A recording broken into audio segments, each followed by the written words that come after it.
من الشیطان الرجیم بسم اللہ الرحمن الرحیم۔ آپ دیکھ رہے ہیں legal awareness YouTube channel and myself advocate Razzaq Ali Bhutto. آج آپ لوگوں کے ساتھ، آپ دوستوں کے ساتھ جو ایک کرنٹ ایشو چل رہا ہے، آج کل ہماری نیو لائنز بنا ہوا ہے اور ہم خود جو ہے اس ایشو کو لے کر پوری پاکستانی جو عوام ہے وہ بڑی سنسیئر ہے، بڑیا اس کو انہوں نے سیریس لیا ہوا ہے کہ یہ جو ایکچولی معاملہ ہے یہ کیا ہے اور کیوں ہوا ہے۔ پنجاب کالج کے حوالے سے، لاہور کے جو پنجاب کالج ہے اس کے حوالے سے ایک بچی کا ریپ کیس جو ہے اس حوالے سے، تو چونکہ کرنٹ ایشو ہے اور ہے بھی ایک کرائم سے متعلق، اس لیے یہ بھی ہمارا موضوع جو ہے یہ ہمارے زیر بحث ہی ہے۔ تو میں نے بھی اپڈیٹ رکھتا ہوں اس حوالے سے، کرنٹ افیئر جو کرنٹ ایشوز ہیں ان حوالے سے۔ تو یہ بات ہمارے علم میں سننے میں بھی اور پڑھنے بھی آئی کہ 89 کروڑ روپے کا کہا جا رہا ہے کہ پنجاب کالجز کو نقصان ہوا ہے۔ تو اس کا جو ہے نا 89 کروڑ روپے پاکستان کے جو ہے ان کا نقصان ہوا ہے احتجاج کی وجہ سے، جو اسٹوڈنٹس نے اپنی اس جو ہے اپنی بہن کی جو ہے اس کو انصاف لے کر کے دینے کی شکل میں، اس کے حق میں کھڑے ہونے کے طور پر ان لوگوں نے جو سٹینڈ لیا، اس سٹینڈ میں اس سٹانس میں اس احتجاج میں یہ کہہ رہے ہیں کہ ہمارا اتنا نقصان ہو گیا۔ تو بھائی یہ دیکھیں، یہ جو آپ کا نقصان ہے نا، نقصان ہوتا ہے دو قسم کا۔ ایک نقصان ہوتا ہے ریپیریبل، جو قابل بھرپائی ہوتا ہے، جس کی بھرپائی ہو سکتی ہے، وہ نقصان کا ازالہ ہو سکتا ہے، ممکن ہے۔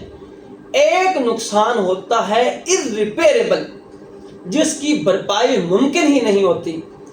تو آپ کا تو نقصان ہو گیا 89 کروڑ روپے کا، تو یہ تو 89 کروڑ روپے ہیں، آپ نے وہ 200 روپے 500 روپے بچے کی فیس بڑھا دی تو آپ کے ایک منتھ میں 2 منتھ میں پورے ہو جائیں گے۔ لیکن جو نقصان عوام کے جذبات کا ہوا، جو نقصان اس بچی کی خود کی زندگی کا ہوا، جو نقصان اس بچی کی ذاتی عزت کا ہوا، جو نقصان اس کے والدین عزیز رشتہ داروں کا ہوا، اور جو نقصان بطور پاکستانی وہ ہماری بہن بیٹی ہے، ہم سب کا ہوا، وہ ناقابل بھرپائی ہے، irreparable لاس ہے جو پاکستانی عوام نے فیس کیا ہے۔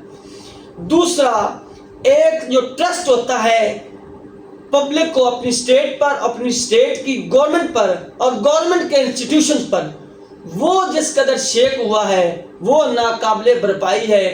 ہمارا معاشرہ جو ہے یہ پہلے ہی بگاڑ کا شکار ہے، ہم پہلے ہی بچیوں کی جو ہے وہ ان کو ان کی جائیداد کے حق نہیں دیتے۔ تو یہ ایک حق جو ہم نے دے رہے تھے یا بچیوں کو کسی نہ کسی حوالے سے مل رہا تھا، وہ تھا تعلیم کا حق۔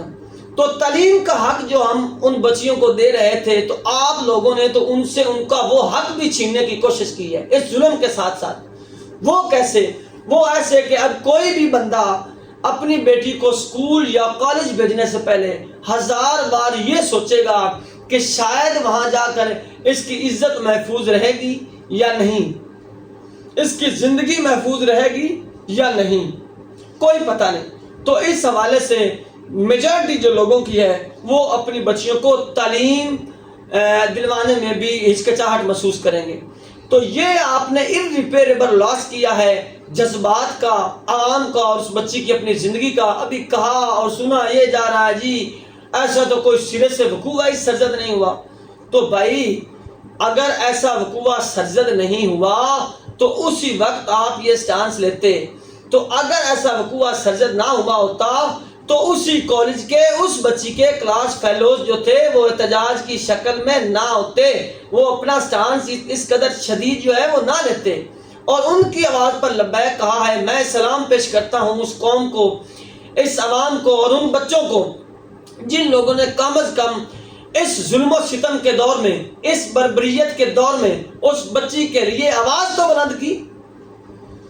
تو ایک تو یہ بات ہے۔ بہرحال آخر میں آپ لوگوں کے ساتھ میری ایک ہی جو ہے وہ گزارش ہے، وہ یہ ہے کہ ان لوگوں سے ابھی بیڑیوں کے ڈر سے اپنے گھر نہیں چھوڑا جاتا، بیڑیوں کے یا جو ہے یہ کاٹنے والے کتے، ان کے خوف سے ہم اپنی بچیوں کو تعلیم دلوانے سے نہیں روک سکتے۔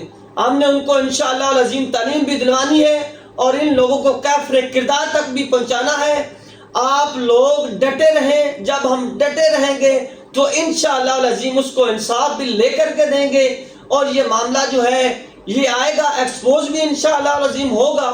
یہ ابھی دبایا بھی جا رہا ہے تو پھر بھی انشاءاللہ، کیونکہ ظلم جو ہے یہ چھپتا نہیں ہے، یہ انشاءاللہ العظیم ایکسپوز ہو کے رہے گا۔ آپ ڈٹے رہیں اس کے حق کے لیے، یہ اپنے اوپر فرض سمجھیں، ہم بھی سمجھیں اور آپ بھی سمجھیں، اور میری جو برادری ہے وکلا کمیونٹی جو ہے ان سے میری درخواست یہ ہے کہ یہ جو دور جس سے ہم اب گزر رہے ہیں، تو اس میں پاکستانی عوام کو سب سے زیادہ جس کمیونٹی کی ضرورت ہے وہ ہے ہم وکلا کی۔ ان کی جو نظر ہے، ان کی جو آخری نظر ٹکی ہوئی ہے، ان کو جو امید کی کرن نظر آتی ہے وہ ہم وکلا کی شکل میں نظر آتی ہے۔ تو کائنڈلی یہ دھڑا بازی چھوڑ کر، یہ سیاسی وابستگی چھوڑ کر ایک دفعہ ان چیزوں کو، اپنے مفادات کو بالائے طاق رکھتے ہوئے ظلم کے خلاف اٹھ کھڑے ہوں، اور جو جائز اور جو لیگل آئینی حقوق ہیں وہ عوام کو لے کر کے دینے میں ان کی مدد کریں، تاکہ ہم اس دنیا میں بھی سرخرو ہو سکیں اور آخرت میں بھی۔ Thank you so much for watching اس۔ اللہ